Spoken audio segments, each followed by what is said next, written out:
Muy buenas noches. Hoy vamos a continuar debatiendo el caso del gobernador electo Jaime Bonilla en Baja California, que a través de una serie de triquiñuelas, de todo tipo de mecanismos, de maniobras políticas, quiere extender su periodo de poder de 2 a 5 años. Es un tema muy importante para la democracia mexicana y sobre todo para estos ejercicios de democracia participativa que deberían de ser las consultas populares y que no son en México esos ejercicios de democracia participativa.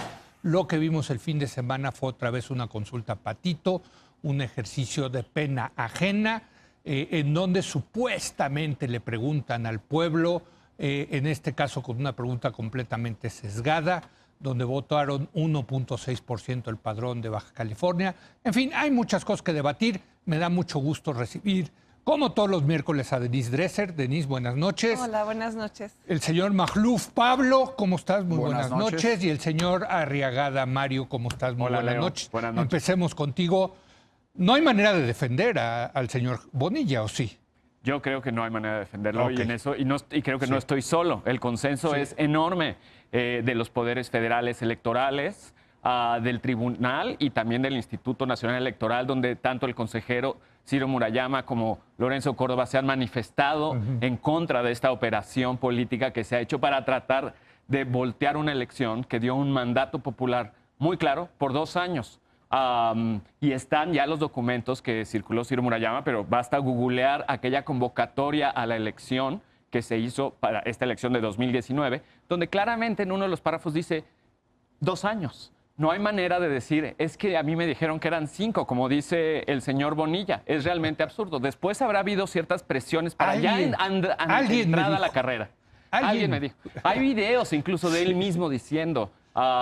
yo voy por una carrera de 2 años, estas son las reglas del juego. Después que haya habido presiones al Tribunal Electoral Local, creo que lleva a lo interesante de este tema, que es la fragilidad de la democracia local en Baja California, que es una tragedia simbólica y práctica. ¿Práctica ¿Local porque general? ¿Qué cosa? La fragilidad de la democracia. La fragilidad sobre todo de estos... Leo, si tú hace 2 programas dijiste que México era una democracia liberal. Por eso estoy tratando de meter el elemento para que empiecen a debatir. Pero para empezar a discutir, es un caso serio, particularmente porque este año, 30 años, Ernesto Rufo Appel fue el primer gobernador electo que no era del PRI en una gubernatura en México. Baja California fue el estado donde se lanzó la credencial para votar con fotografía en aquel gran esfuerzo democrático de aquella época. Y hoy estamos viendo que se desmorona una democracia cooptada donde participaron todos los partidos. Morena, el Partido Verde, que fue en coalición con el señor Bonilla, el PT, pero también el PAN y la mayoría de sus legisladores que se pasaron del lado del señor Bonilla porque no sé cómo intercambian favores en esta falsa democracia que no protege el mandato de la voluntad popular. Hubo dinero de por medio. Eso realmente hay que investigarlo. Porque... Y luego renunciaron a Acción Nacional. Sí. Es realmente, estamos viendo cómo esas democracias de partidos débiles, de instituciones cooptables por grupos de poder que no representan su mandato popular, están ocurriendo frente a nuestras narices. Yo creo que el caso del señor Bonilla y de Baja California hoy nos debe hacer reflexionar sobre la democracia hoy y su historia. Porque también es cierto, el PAN gobernó 30 años ese estado después de Rufo. Denise. Yo creo que no hay que ver a Baja California como un pequeño caso de fragilidad democrática a nivel estatal. A mí me parece que refleja algo a nivel federal, a nivel nacional, que es mucho más preocupante, porque sería ingenuo pensar que no hubo anuencia por parte del presidente López Obrador, que no hubo anuencia por parte de la dirigencia nacional de Morena, que estuvieron con posicionamientos ambiguos a lo largo de todos estos meses.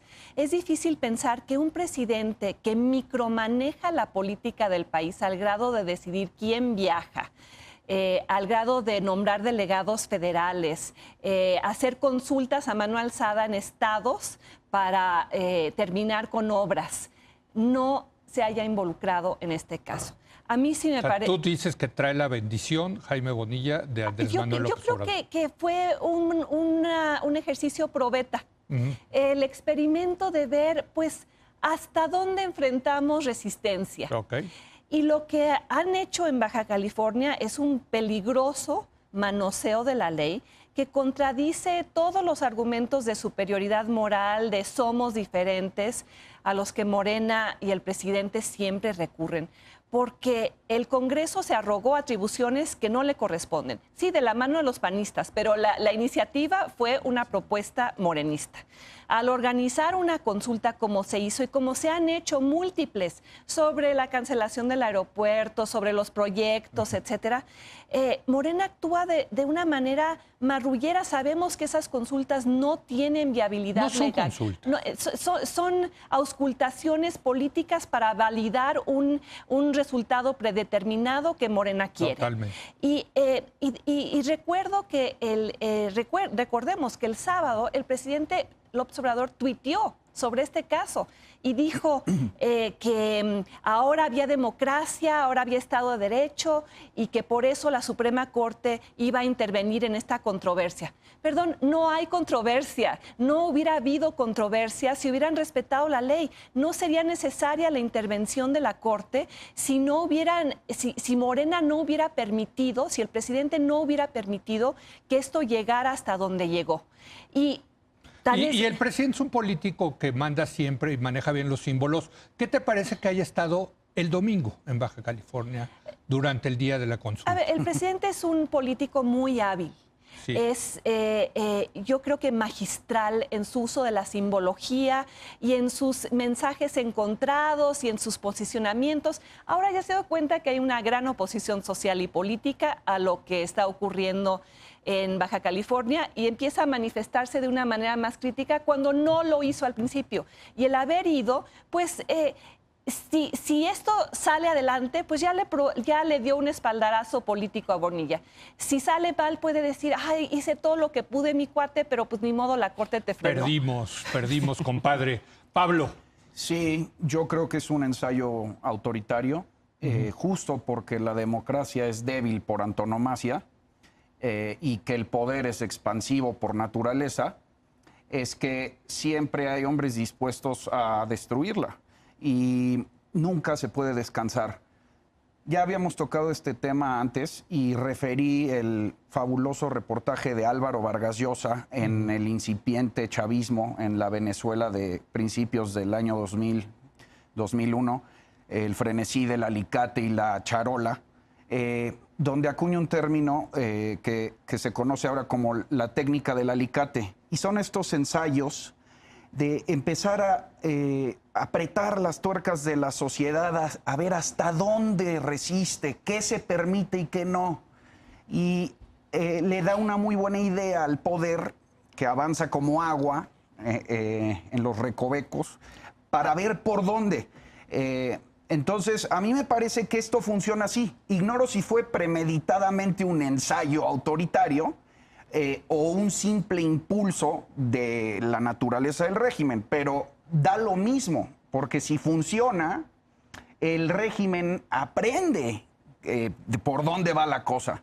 Entonces es algo que hay que frenar a como dé lugar, o que aquí está la prueba de fuego de la democracia mexicana. Pero ¿para qué estarían probando el alicate? Para ensayarlo en otras partes, sí. Para ver... No, bueno, no, pregunto. Para ver qué tan fuerte es la sociedad civil. A mí me queda clarísimo, el ensayo es para ver cuánta resistencia hay a que se violen las leyes. Exactamente. Cuánta resistencia hay a que se extiendan otros mandatos. Ahora, ¿cuándo se pueden malutilizar mayorías para obtener cosas? Y además, esto pone a la Suprema Corte en un papel de relevancia que no debió haber tenido. Ese es a donde iba mi segunda parte, que es, de todas formas, el ensayo es una trampa, es lo que en Francia se llama cul-de-sac, que es un callejón sin salida, sí. Porque en ambos resultados le conviene al poder. O sea, la trampa está en haberlo lanzado de entrada.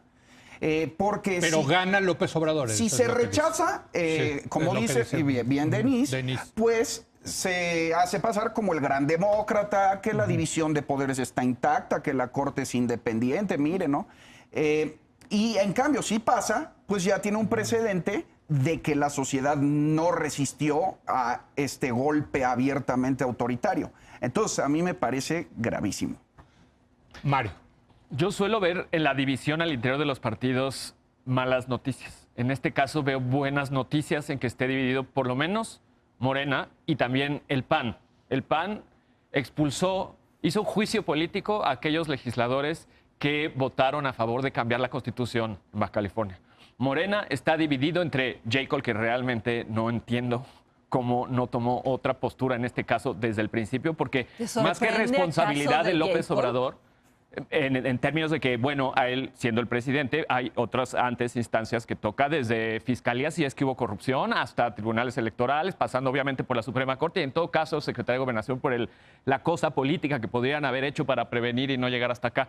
Pero en el fondo es un asunto de cómo funcionan los partidos políticos, cómo se seleccionan a los legisladores y los legisladores de qué autonomías gozan, qué tipo de cuadros se están formando. Y en ese sentido sí pecó PAN, pecó Morena, sobre todo porque están dirigiendo la Cámara Lo que estás diciendo de Baja California. Los legisladores son unos bucaneros. Sí, de todos los partidos. Y en ese sentido, yo no concibo un líder de un partido que crea que esto es bueno para su partido en el largo plazo. Es ver cómo se están autofagocitando los partidos políticos a nivel local, porque sabemos cómo funcionan, intercambian votos, tú cuántos das, yo cuánto dinero traigo a las campañas, qué favores me vas a cambiar. Y de eso trata nuestra democracia local, esos legisladores, esos partidos, ese modelo de partido. No puedo creer que nadie crea que le conviene. Pero Morena ha argumentado que ellos iban a ser diferentes. Y en este caso no están resultando. Hay muchas voces. Bueno, el presidente por lo menos ya dijo, es una chicanada, que lo arreglen ellos mismos. A ver, espérame. Dijo una chicanada después de que todos dijimos chicanada. De que todos dijimos chicanada. No la dijo desde el primer día. Y además me parece muy tramposa este posicionamiento del presidente de decir que su gobierno no va a meter una acción de inconstitucionalidad porque respeta la división de poderes. Si el presidente verdaderamente pensara que esto es una chicanada, daría instrucciones a la Consejería Jurídica, que tiene la capacidad legal de interponer una acción de inconstitucionalidad y que podría y debería hacerlo en este caso. Pero Denise, es más sencillo que eso. Si López Obrador le levanta el teléfono y le habla a Bonilla y le dice, compadre, yo te quiero mucho, sabes que te respeto, párale. Sí. Ya párale. ¿No le pararía a Jaime Bonilla? Yo creo que Jaime Bonilla le pararía. Y eso va a tu punto. Tienes razón. Sí. Morena no es un partido con reglas, no es un partido institucionalizado. Hereda todas las divisiones y los faccionalismos del PRD sobre el cual se montó y viene cargando desde hace mucho tiempo con esa debilidad institucional. Hay un gran término de Rufo que alimenta tu argumento. Él le llama, adentro del PAN, igual que en Morena, la onda grupera. ¿Sí? Que me sorprendió. Lo que se llama tribus en Morena, el PRD se llama la onda grupera en el PAN. Sí. Y esto deviene del hecho de que el PRD y luego Morena tuvieron la misma falla de origen. Se construyeron en torno a la figura de una persona. No se construyeron en torno a una ideología, una serie de principios, y ahora están pagando el costo. Pero yo creo que tienes mucha razón, Leo. Si el presidente quisiera frenar a Bonilla, ya lo habría hecho. Y está jugando con ambos escenarios porque en ambos puede revertir el resultado a su favor. Ahora, a ver, Pablo. Lo de la publicación de la ley en el Diario Oficial de la... Es una reforma constitucional a la Constitución de Baja California. Aquí hay algo muy importante, porque ayer el Congreso, como es una reforma, le tuvo que enviar, ayer le envió la ley al gobernador actual, Francisco Vega, quien tiene la responsabilidad de publicarlo en el diario. Para poderse declarar una acción de inconstitucionalidad o presentar una queja de inconstitucionalidad, tiene que estar declarada en el diario. ¿Okay? Correcto. Entonces, el gobernador puede desde hoy publicarla, ¿sí? Ahora, faltan 15 días para que asuma Bonilla. El 1 de noviembre. El 1 de noviembre. Se soltó un rumor de que tenía 15 días la Corte para resolver, ¿no? Pero no es cierto. No. Yo ya verifiqué con juristas, en especial Javier Martín Reyes del CIDE, que me aclaró, no, puede ser en funciones. Ahora, esto es clave, déjenme nada más explico, porque es muy importante saber que la Corte toma mucho tiempo en ponderar, en dirimir, en absolver, ¿no? Entonces, esto puede durar 2 años, los 2 años que Bonilla esté en el poder. ¿Sí me explico? Oye, ahora, y todo el mundo asumimos, perdón, Pablo, que la Corte va a actuar como pensamos que va a Sí, ¿quién actuar sabe? y que va a echar para atrás Hacia allá voy, la nada más reforma constitucional. déjame sí. nada más terminar. Justo porque en esos 2 años se puede tomar la Corte para resolver, yo creo que esto va a ser un laboratorio de 1000 cosas de largo plazo. O sea, estamos lejos de ver una El alicate. solución. Sí, a ver cómo responden y van a ensayar de 1000 formas. A ver cómo está la Corte, a ver cómo está la oposición, a ver cómo responde, se convoca las nuevas elecciones, a ver qué hace Bonilla, a ver 1000 cosas. Y el presidente tiene 2 años para medir y jugarla como Es quiera. menos de 2 años, porque acuérdate que 2 años dura el término del señor Bonilla. Sí. Pero pues unos 6 meses antes tiene que haber elecciones. ok. ¿No? O sea, tiene que empezar el proceso electoral. Pero justo ahí ¿no? se va a ver una bronca. Claro. Van a convocar elecciones, van a retirar al señor Bonilla, se querrá Pues sí. ir. Eso todo lo van a ensayar. Va a estar Bueno, muy- y todo el mundo, yo creo que hay que terminar con eso. Todo el mundo en esta mesa, y yo lo he escuchado varias veces, asumimos que esto la Corte lo va a echar para atrás. ¿Por qué asumen eso? Pues sí. Esa es la pregunta. Para eso a ver, salió medio Yo, mora, quizá. exacto. No, bueno, igual y sí, igual y no, ¿no? A ver, Denise. Es claro que esto empata con los cambios dentro de la Corte y con los nombramientos que el presidente va a hacer. O sea, creo que también sería ingenuo asumir que la Corte necesariamente va a echar esto para atrás. Se necesitan 8 votos. Se en la Corte. necesitan 8 8 votos. de los 11. Exactamente. Y ya tiene el de Saldívar, tiene el de los 2 ministros que nombró. Va a poder nombrar a otro. Con 4 que tenga, frena toda acción de inconstitucionalidad. Yo no veo a Saldívar votando esto, ¿eh? Bueno, Bueno, no sé. no estoy No, la haciendo verdad, la predicción, pero No. dado su comportamiento tuitero y posicionamiento político de los últimos tiempos, Sí. no me Yo sorprendería. no lo veo, pero bueno, la verdad. Pero además ya pero- va a tener 5 de 11. Sí, Sí, O pero- sea, puede ser, uno de esos 5 puede votar Sí. sin él y ya. Pero termino con algo que es paradójico. Este gobierno le exige constantemente a la oposición que no recurra al Poder Judicial para ganar lo que no obtuvo en las urnas. Y eso es exactamente lo que están haciendo ahora. sabotaje legal. les llaman. Están haciendo sabotaje legal porque la población de Baja California no votó para que Bonilla se quedara 5 años. Eso no venía en la boleta. El electorado no tachó esa boleta para que se aposentara ahí más de lo estipulado. Mario, Y la lo que- Suprema- y perdón. rápidamente, y terminando aquí, el poder empuja hasta donde encuentra resistencia. Así es. Exacto. Y eso es lo que está ocurriendo en Baja De acuerdo. California. Mario, la Suprema Corte. Bueno, entiendo también que además el Tribunal Electoral, siendo última instancia electoral, No, pero podría- ya sentenció el tribunal de que son 2 años. Entonces la Suprema Corte es la última instancia, Es la última única, instancia, última ya, en este sí, caso. así Para no es. tener que llegar allá, yo invito a todos los actores involucrados. Sé que mientras hablamos se están discutiendo más cosas. El INE está considerando ellos mismos presentar la acción de inconstitucionalidad, cosa que me parece muy adecuada. Incluso ellos mismos han sugerido que hasta la Comisión de Derechos Humanos podría, que no le toca en asuntos electorales, pero que pensarlo no está mal. En fin, se empiezan a activar muchas piezas. Están reaccionando en Baja California los presidentes municipales de Tijuana, de Ensenada, me parece también. Están todos casi a punto de levantarse. Me preocupa la gobernabilidad del estado de Baja California. Y creo que con esa preocupación es la que todo el mundo tiene que hacerse responsable y participar para resolver esto de la mejor manera. Ojalá Pablo. llegue una resolución política antes que la judicial, porque es un problema que inició político y debe terminar así. Sería trágico que no encontráramos manera de convertir ese Estado en un lugar donde se pueda vivir con normalidad democrática Solo como Pablo. desde hace 30 años. A ver, yo falta nomás, una ya- llamada presidencial. Ya, exacto. No, yo- Imagínate que esto lo hubiera hecho el PRI en su época. O sea, el PRI sí cuidaba las formas, ¿eh? No, el PRI Digo, yo cambiaba no voy a gobernadores defender al con una PRI. llamada No, por eso. contra la pero- voluntad popular. Es Era más, pa- ni había voluntad popular. Sí, exacto. Estaba peor. Era muy, Sí, tienes razón. Era muy Sí, sí, parecido sí, a lo sí, que sí. hacía Echeverría. Echeverría mandaba este tipo de ensayitos de sondas y luego decía, si veía un poquito de resistencia, decía, ay, no, me malentendió mi secretario, ¿no? Bueno, yo cierro, Ya a concluir. pues bienvenidos a la demagogia tropical, al populismo.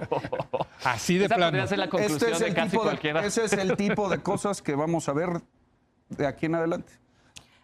Denis. No, yo cierro diciendo que esto le arrebata a Morena la autoridad, la superioridad moral con la cual insiste en distinguirse del PRI. esto es una marrullería priista, esto es usar tu mayoría y comprar a la oposición o Claro. presionar a la oposición Claro. para sacar un resultado ilegal. Eso es una bofetada similar a la que nos dieron los priistas durante muchísimos años. No son diferentes. Es que ese tema, yo lo escribía también ayer. Esto también es un insulto a la imagen misma de López Obrador y de Bonilla. Realmente yo no entiendo por qué le conviene a alguien esto. A nadie le conviene. Bueno, pues es lo que están tratando, lo pero a están mí, viendo hasta dónde llegan. Pero la imagen queda oscurecida, queda manchada con estos intentos, ¿no? Incluso a gente como tú que simpatizan con la Cuarta Transformación, ¿no? Bueno, en esto no simpatizo con la Cuarta ni tampoco con... Ni la primera, ni la Ni el segunda. PRI, ni el PAN, ni el PT, ni el Sí, PRD, nada. de lo que está pasando en esa legislatura. Sí. A mí realmente, y con esto cierro, es mi preocupación porque realmente hemos ignorado históricamente el déficit democrático que existe realmente en los estados de la República. Hablábamos de gobernadores virreyes hace apenas un año, 2 años, no era el tema por la cantidad de corrupción. No, bueno, yo lo escribí en 2003, imagina. Bueno, un pionero del virreinato. Digo, por eso me de los gané un gobernadores. premio, por eso, pero Perfecto. Bueno, pues, desde entonces, claro. Ese ecosistema no hemos salido de él. Sí. Hoy estamos todavía pagando las consecuencias de esos gobernadores que destruyeron las incipientes democracias locales o no las dejaron hacer, cooptando prensa, dejando que grupos de interés cooptaran legisladores. Y es trágico ver que en una de las democracias locales más antiguas de México esté pasando esto hoy. Hay un trabajo académico, ¿no? De los gobiernos de los estados que lo pone como archipiélagos, no me acuerdo. Sí, de Wayne Cornelius, sobre Exacto. descentralización y nuevo federalismo, Exacto. donde habla de precisamente la navaja de doble filo que fue la descentralización política, porque estados que tenían ya una tradición de alternancia y de democracia local, como Chihuahua, por ejemplo, Baja pues California. fueron avanzando en sus procesos de consolidación democrática. Otros se volvieron pues pequeños feudos con nuevos virreyes, como fue el caso de Duarte, de los dos Duartes. Y hubo una regresión democrática. Wayne Cornelius argumenta que México hoy es como un queso suizo, con hoyos. Hay huecos, grandes hoyos, como en el queso suizo, que son archipiélagos autoritarios. Y el libro reciente de Archipiélagos Joy Langston autoritarios. también, Sí. al trazar la historia del PRI y sus gobernadores, hace también un rastreo de la historia de los efectos de esta descentralización. Lo que es y muy, sus votos. lo que es muy triste es que Baja California, que era sinónimo de democracia, el primer gobierno que no fue priista en 89, hoy sea sinónimo de abuso del poder y de autoritarismo. Y una última reflexión sobre a quién le conviene esto. Decíamos, a nadie le conviene. Le conviene a Morena en cuanto al número de estados que gobierna, a la proporción de la población que gobierna. Le conviene en cuanto a que en esta transición de movimiento a partido, mientras más estados gobierne, mejor le va en la intermedia y la Y también siguiente le conviene, presidencial. Denise, para aparentar ser un movimiento policromático, o sea, un partido con disidencias internas, o sea, que no hay un mando único, que no es un monolito, Y le como era conviene- el PRI, ¿no? Que las disidencias surgen desde adentro y simulas un verdadero diálogo cuando en realidad no lo hay. Y le conviene a los amigos de Bonilla, que quién sabe quiénes son, y a los amigos de esos legisladores que me gustaría saber que gane o pierda, se investigue qué hay detrás. Y le conviene a Bonilla si se queda 5 años, ¿no? Que por cierto, es un empresario, ¿no? O sea, hablando además también gobernó en de Estados conflictos Unidos. de interés, Y tenía Hijo, como man. participación en el Partido Republicano, Sí, sus sí, empresas sí. habían Bueno, hecho pero eso donativos, ¿no? pasa en la frontera. En fin, ya nos tenemos que ir. Gracias, Denise, gracias, Pablo, gracias, Mario. Gracias, Leo. Gracias. No, bueno, nosotros nos quedamos. Yo ya estoy despidiendo, pero no, nosotros seguimos aquí con Eduardo Guerrero para hablar de lo que está pasando esta semana, emboscadas en un par de estados de la República, uno en Michoacán, otro en Guerrero. Sigue la violencia en nuestro país, vamos a analizarla con Eduardo Guerrero. Regresamos.